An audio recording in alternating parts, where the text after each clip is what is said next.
Welcome back to Genshin Impact. Back a little early because we need to finish this and find out if Zhongli is Rex Lapus. I need to know. I really want to know.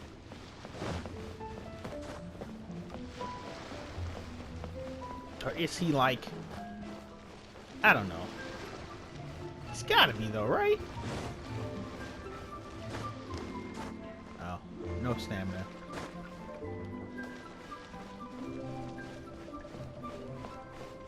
The more I thought about it last night, he has to.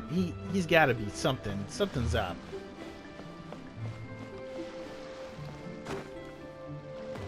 But if he is, or whoever he is, he tricked Childe.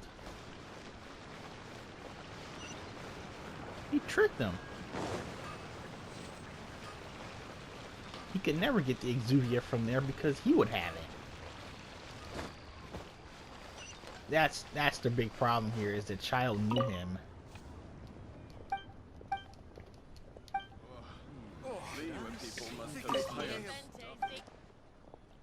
But who knows? Maybe Zhongli is in fact the second red herring. Try something new.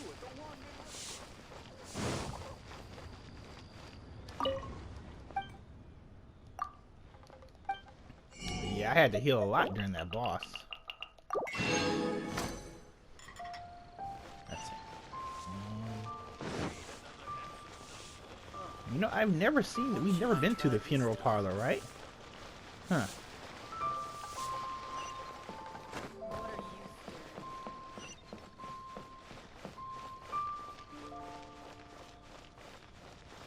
Oh, it's right here. Is there anything I can do for you two? I'm afraid that Wangsheng funeral parlor isn't in the best state to receive guests. We've come to see Zhongli. Could you please tell him we're here? Unfortunately, Zhongli isn't here at the moment. It seems he went to Northland Bank. Doesn't the Northland Bank belong to the Fatui? Last time we saw Zhongli was before we went to the Golden House. Do you think he doesn't know about the attack on Liyue? Visiting the Fatui at a time like this could only mean more trouble. We had better go and make sure that everything is okay.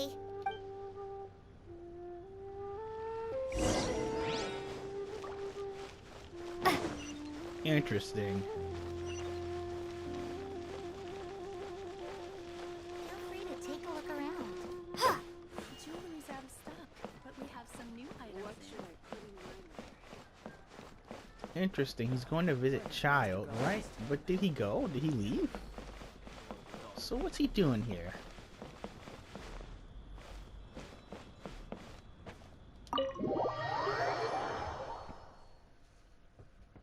Sorry for me being a little more talky than usual. I'm really intrigued. That last part was amazing, so... Speculating.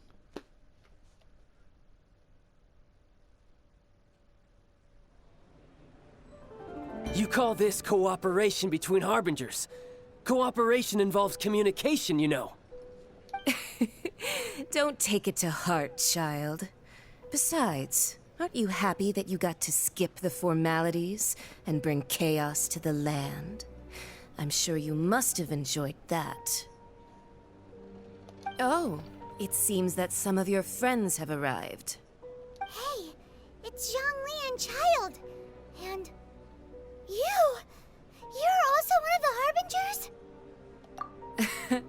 It's you two. I believe we've met once before. In the city of Bards, was it? I'm glad you still remember my name. Ah, right. I imagine that it must have been rather hard to forget watching helplessly as something precious was snatched away from your friend. No, don't let her get to you! You've yet to gather the powers of all 7 elements, and our last battle at the Golden House was almost more than you could handle. So it might be best to keep things peaceful this time, seeing that 2 of the Harbingers are here. Well, if it isn't you two.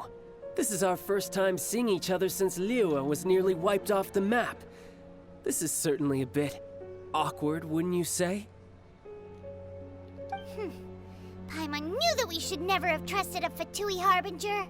Oh, now don't say that. Sure, I may have misled you, but I never had anything against you personally. Besides, I thought we were getting along quite well together, didn't you? Except for that little tussle we had at the end. Nothing personal. We just have different views, that's all. Of course, you may very well hold this against me, but that's up to you. The real deceivers here are Singora and Zhongli. Curse them for leading me on. So actually, I think... Stop wasting time, child. There'll be plenty of time to chat once I'm through here. You remember the agreement, Morax. Now, if you would be so kind. The Gnosis, please. What in the world are you talking about? The contract is fulfilled. That which thou seeketh is now bestowed unto thee. For my promise is solid as stone. Really?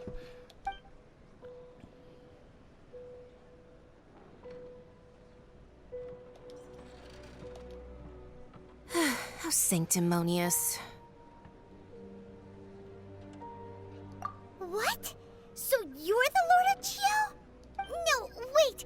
That's an exciting twist and all, but why give the Gnosis to the Fatui? I do not give it for free. I give it as agreed upon in the contract. For it is a matter solely between the Tsaritsa and I. Yeah, you don't think you went a little bit too far with that whole fake death thing? Everyone was preparing the ceremony for you and splat! This...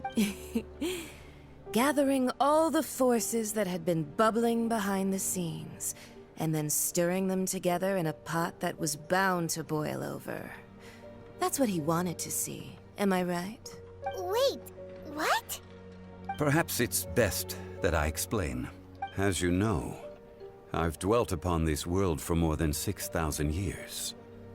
It is now 3,700 years ago that I founded Liyue, together with the Adepti. Even boulders that can withstand whirlpools will erode with the passing of time. I kept convincing myself that cracks had not begun to form, and that the end of my time had not yet come, until one drizzly day. As I was strolling along the harbor, I heard a merchant tell one of his workers, "You finished your duties. Go ahead and call it a day." I stood motionless among the crowds, asking myself, have I already finished my duties? Oh, Zhongli. But as I began to consider relinquishing my divine role, I soon discovered that many reasons still remained to not hastily depart. Was Liyue, the city I had dwelt in for so long, already prepared to enter its next age? I decided that a test was needed in order to reveal the answer. So I feigned my own death, and gathered the cast of Childe, the Adepti, and the Liyue Qixing to play their roles together on the stage that was Liyue. That's right, which is why I continued to safeguard the Gnosis until now. So you mean that if the chaos ever reached the point of no return, you would simply appear and use your divine powers to bring Liyue back under control? Of course, and it would have been all too easy for him too. Just as a child quickly matures after losing their parents, so has Liyue matured when faced with the death of its deity. In the end, the resolution to all that has transpired was even more satisfactory than I could have hoped for. Take the Adepti, for instance. Owing to their years of seclusion, they were the least informed. Yet when faced with a crisis, they commendably showed the greatest amount of restraint possible. Not only did they manage to cooperate with the Qixing, but in the end, they even made efforts to understand the hearts of the people. Credit is also due to Singora, the emissary dispatched by the Cryo-Archon to fulfill our contract. At my request, she kept everything she knew in strict confidence. This despite the eavesdropping ears of her colleague, Childe. It is weird that she didn't do anything. This meant I could remain as Zhongli, even having the chance to fulfill the age-old traditions of Liyue in this mortal form. Thank you for joining me on this journey, traveler. All of these things turned out as I had planned. There is only one thing that I had not anticipated, and that was the conduct of the Liyue Qixing. I had expected them to do no more than the Adepti, to come to the defense of Liyue. But when all was said and done, they seized the opportunity to supplant Liyue's divine protectors, and used the subsequent power vacuum left by my death to quickly gain complete control of Liyue. Huh? That doesn't sound good at all. On the contrary, I think it is excellent. I had always feared that it was too soon for them to take over from me. And it was also that which I longed for the most. As such, this is the best parting gift anyone could have given this god of old. Hey, what about me? Doesn't anyone feel the least bit of remorse for deceiving me? You've practically kept me in the dark. I think that thanks would be more appropriate. You certainly played no small part in all of this, wreaking havoc and turning the city upside down. The Lord of Geo ought to thank you for your performance, if anything. If you hadn't created the pressure of a battle between mortals, Adepti, and a god, the lump of coal resting in the hands of the Geo Archon, Liyue, would never have been able to become a dazzling diamond of a city. Huh? Just whose side are you on, mocking me like that? Are you itching for a fight? Be that as it may, you've come out of this as the hero of Liyue. I, on the other hand, will be forever prescribed as a disturber of the peace, no? Well then, with the Gnosis in my possession, I have no use for such idle chatter. We should return to Zapoljarny Palace and seek an audience with Her Majesty, the Tsaritsa. Come, child. Fine. I'll meet you there later. I'm not sharing a boat with the likes of you. Do as you wish.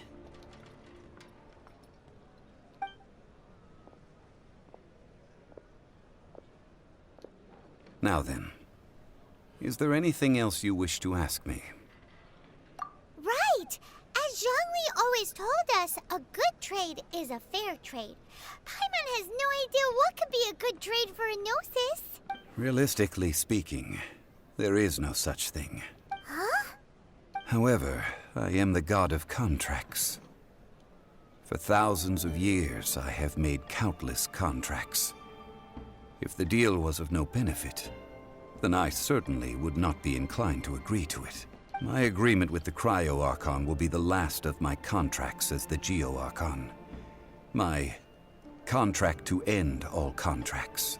As for the bargaining chip that the Tsaritsa used to balance the scales, uncover that answer for yourself in your future journeys.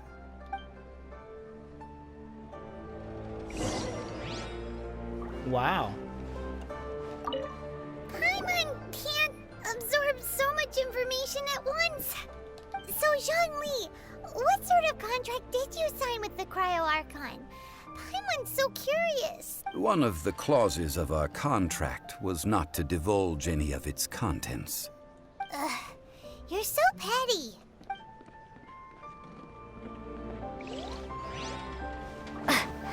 Wow. I wonder. Don't attack the city?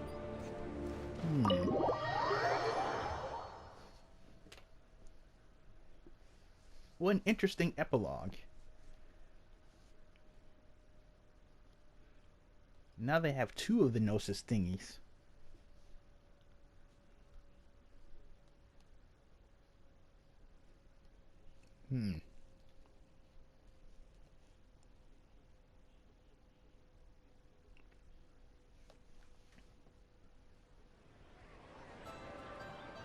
Today's the day of the rite of parting. Although the star of the show is fake, we've spent so much time trying to organize it, it would be a real shame not to go there now. Yeah, but Why are there 2 dots on my map?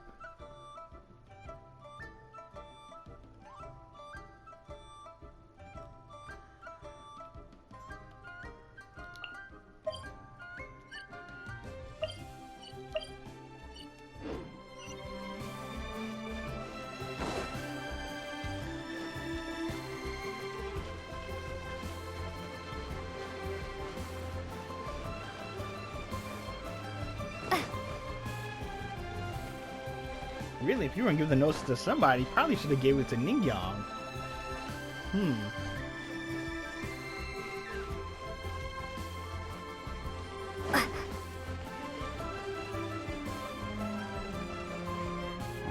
Well, since we're going through with this rite of parting, I guess it means that those rumors hit the nail on the head.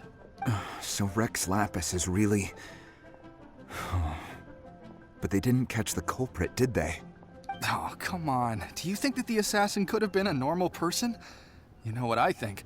I don't think any of the gossip on the streets you hear from those shady types is worth anything. There's only one real possibility in my mind. I've heard that the assassin was that Fatui fellow. Youngish, pretty high in rank. I think they called him Childe. The Fatui? They certainly are very suspicious. Who knows what those greedy, crooked folks... Shh! Lower your voice. If the Fatui catch you in their sights, Rex Lapus won't be around to protect you this time.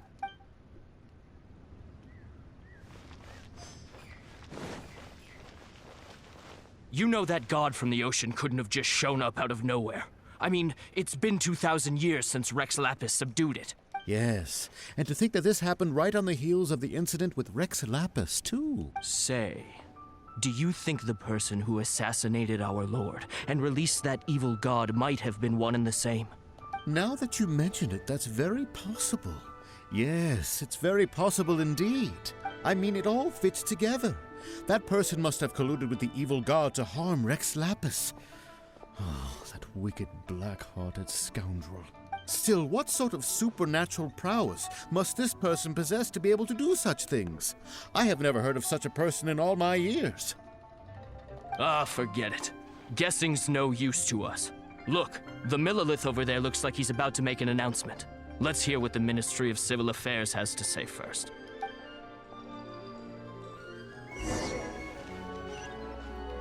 Please be mindful of your personal safety.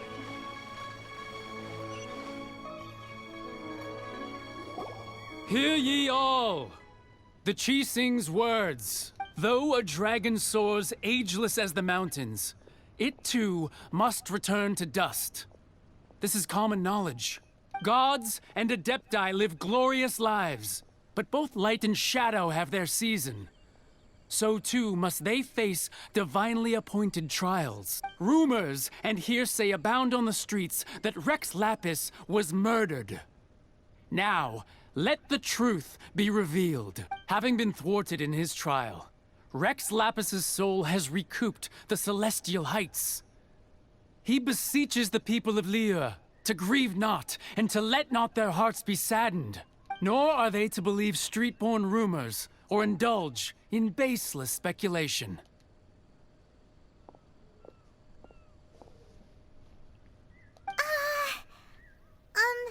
Paimon needs a translation on what the Qixing's announcement said. So that's how they're spinning it. Something feels off. Why would they suddenly give up looking for the murderer? Not to mention how this excuse sounds like something they just made up on the spot. They know. Could the Qixing already have known that Rex Lapus wasn't dead? But Zhongli said that neither they nor the Adepti knew anything. Did Zhongli tell them in secret after his gnosis changed hands? Exactly, right?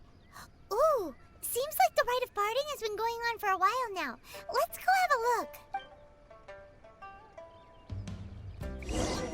I do wonder if Zhongli's still immortal.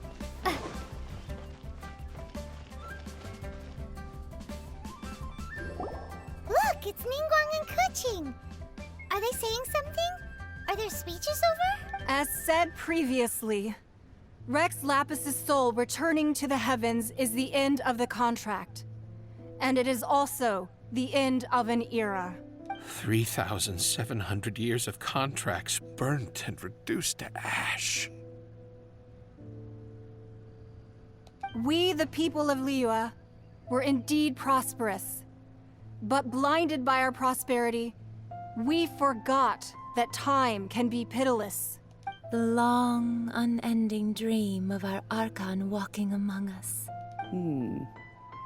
Now that we have awoken from our dream, we must learn to say farewell. Will you stand with us as we re-establish our contracts? As we build a new age of prosperity? So concludes the words of Her Eminence the Tianquan. Does Her Eminence the Yuheng have anything to add? Huh? Is she looking this way? Traveler. Yikes! She really is looking our way! Is that the traveler who they say defeated the ancient god? So young. The Liyue Qixing always repay their debts. And as you have heard, our eyes see far and our reach is long. Name your price. You deserve that much. Whoa!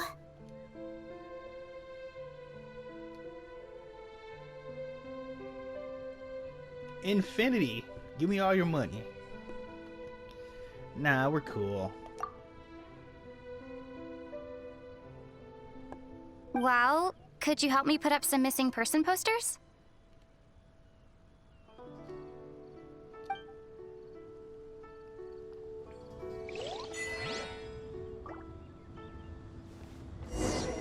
She teleported.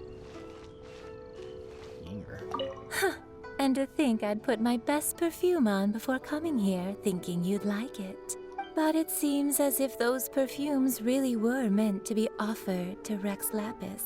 Well, that's fine. Suffer no rivals in love, they say.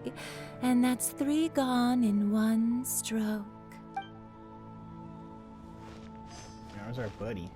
Oh, he's right here. Ah, Rex Lapus. Rex Lapus. Now that I think about it, if everyone's of the same mind as me, perhaps mementos for Rex Lapus might be the best short-term business opportunity. As for the mortals and adepti of Liyue, what shape shall our relationship take from now on? You should all work as one. The cleanup of the premises, managing the crowds as they exit, making an account of the rite. There's much that remains to be done. I didn't miss anything, did I?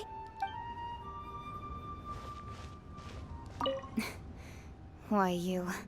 Were you just trying to look cool earlier, or are you really that selfless?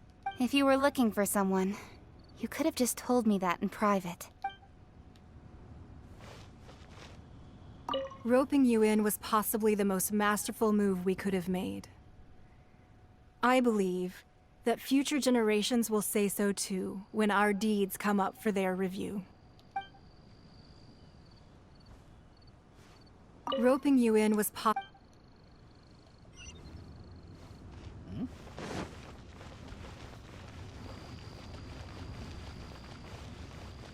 Oh my god, he's here. Why are you here? Why don't you tell them?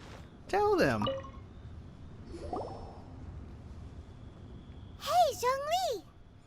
Look at this. Everyone in Liyue is caught up in their emotions, thinking that they'll never see Rex Lapus again. And here you are looking all relaxed. Why would I not feel more at ease after laying down the burden I have borne for 3,700 years? Right. If the two of you can spare the time, I should treat you to a meal at the Xinyu kiosk. Ha! That sounds like big talk, Zhongli. Paimon might have believed you if you were treating us to some third-round knockout, but you'd have to pay out your nose just to stand inside Xinyu kiosk. Are you sure you can afford it? You're right. I do lack the Mora. As the Rex Lapus Morax, I can easily create Mora. But since I have chosen to walk this earth as the mortal Zhongli, I should abide by the same rules that mortals do. When I was journeying with you, though I still had the Gnosis in hand, I knew that I must soon retire from my role as an Archon. So I had to rehearse a little for my new life. Oh, no wonder! Paimon gets it now. You didn't look at the price tags when we were spending because you've never had to. But since you weren't used to not being able to just make more Mora as and when you wanted to, you had to try becoming a parasite to society who lives off of other people's credit. Well, we were only spending Fatui money. You don't have to say it like that. In the City of Commerce, we do not merely exchange money or goods. We also exchange knowledge, memories, and foresight, as well as positions, roles, and lives. The Archon Morax could never experience life as the true mortal Zhongli could, no matter how many times he descended to be with his people. I must thank you for that. I will treasure the memories that I made as Zhongli, traveling the streets of Liyue with you. That is true. But there is no journey that does not end. No meetings without partings. Paimon thinks that we should make a move and continue our search for the Seven. I fear that continuing your journey may be difficult. The nation that neighbors Liyue by sea, Inazuma, is presently closed. The Electro-Archon Ball. And just as the people of Liyue preferred to call me Rex Lapus, she too goes by another name among locals in Inazuma. Paimon thinks we've heard that one before. Raiden? That is the case. And since Raiden is also the Shogun of Inazuma, people call her the Raiden Shogun. That said, though people at the wharf were saying that the situation in Inazuma is very tense, Paimon doesn't remember that always being the case. It wasn't that bad last year. Zhongli, since you're Rex Lapus, shouldn't you know something about what's happening there? Just how did Inazuma become a closed nation? It's because of visions. Visions? When faced with circumstances beyond their control, humans often bemoan their lack of power. But if a person shows true strength of will at a desperate and fateful moment in their life, the gods will look upon them with favor. This is what visions are. Magical foci bestowed upon those who have been acknowledged by the gods. Uh-huh. That's how people in Teyvat see it. But starting from last year, the Raiden Shogun began promulgating the Vision Hunt Decree. Vision Hunt Decree? Yes. It was an order to seize all visions within Inazuma's borders, and to inlay them upon the hands of the statue of the omnipresent god. They want to seize visions. But why? Aren't visions blessings from the gods? I should think that in the Raiden Shogun's eyes, it is precisely because they are divine blessings that they should be under the sole dominion of divinity. Whoa, that's harsh. The Animo Archon is the god of freedom, and the Geo Archon is the god of contracts. For her part, the Raiden Shogun is the god of eternity. It seems as though she has finally decided to eliminate any unstable elements that could pose a threat to her eternal realm. The fact that even I, the oldest of the seven, have now passed away, will only strengthen her resolve to pursue eternity. Knowing her, she must have again quoted that adage she is most fond of when proclaiming that decree to her people. 7 ideals for 7 gods. And of these, eternity is nearest unto the heavenly principles. All right then. Was there anything else you wish to know? Ah, that was a good one. Failing a divine trial. How they came up with that excuse, I will never know. That said, the reason why the Qixing were so eager to resolve the incident and stop pursuing the culprit was indeed because they received news in secret that Rex Lapus was not dead. I hinted as much to the Adepti as well, How did I accomplish that, you ask? Have you ever heard of this particularly convenient Adepti art known as gifting dreams and visions? All right then. Was there anything else you wish to know? Wow, he's a clever one. Yeah, about that. Before the Qixing made their announcement, we listened to a lot of people talking on the way. Most of them put the blame for everything on Childe. These are indeed false accusations. But it remains undeniably true that Childe did send people to the Jade Chamber to prevent the Adepti and the Qixing from defeating the ancient god. I've heard that Ningguang is busy milking that for all it's worth on the foreign relations front at the moment, browbeating the envoys of the Fatui. Ha! Those poor Snezhnayan diplomats. If it were not for Childe's exalted position as a harbinger, I'm certain that they would have shifted all the blame to him and called for his dismissal by now. All right then. Was there anything else you wish to know? The time of the Adepti has long passed. If even the Liyue Qixing don't want to face that truth, then what future is there for Liyue? Kuching is absolutely right in saying this. Now, though I did laud Ningguang's desire for power, believing this to be a good thing, and thought as a matter of course that she must have been behind the Qixing's plan to take governing power over Liyue from the hands of the gods and Adepti. Could the original person who brought up the idea of seizing power have been... All right then. Was there anything else you wish to know? It was Kuching. Huh. That's right. Zhongli, now that you don't have your gnosis, what's going to happen to all the Mora in Teyvat? Since Morax is dead, are they all just gonna disappear? Also, isn't the Golden House the only mint in the entire continent? Will it even continue to work? The Mora present now will not vanish. But the Golden House will indeed have to cease operations for a lengthy period of time, since creating Mora requires the use of the Geo-Archon's power. This is terrible! We're all about to run out of Mora! The world is coming to an end! Yes, this is indeed a major issue from a financial standpoint. Well, I suppose we'll just leave such troublesome matters to the Liyue Qixing to debate. Then, did you at least set some private funds aside for yourself? Oh, a private fund. This does seem like a good, logical, common-sense idea. It's a shame. What's a shame? It's a shame that I didn't think of it at the time. All right then. Was there anything else you wish to know? Well then, I suppose you'll have to find a way to get inside this closed nation. Have patience. I suspect that some serendipity must first come into play.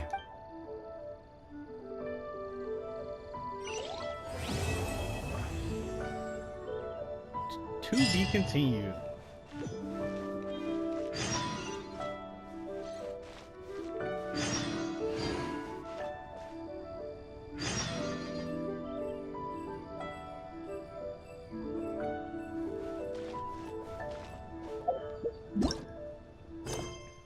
Let me see.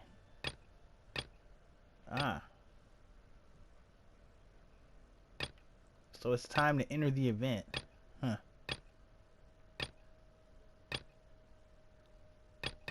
Alright.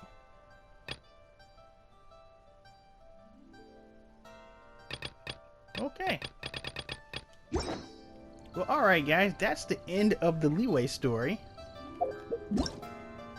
Next time we're gonna head for the new stuff. But until then, thanks for joining me for the Liyue storyline. Next time, after the event, I guess we'll be traveling Inazuma. But until then, see you later.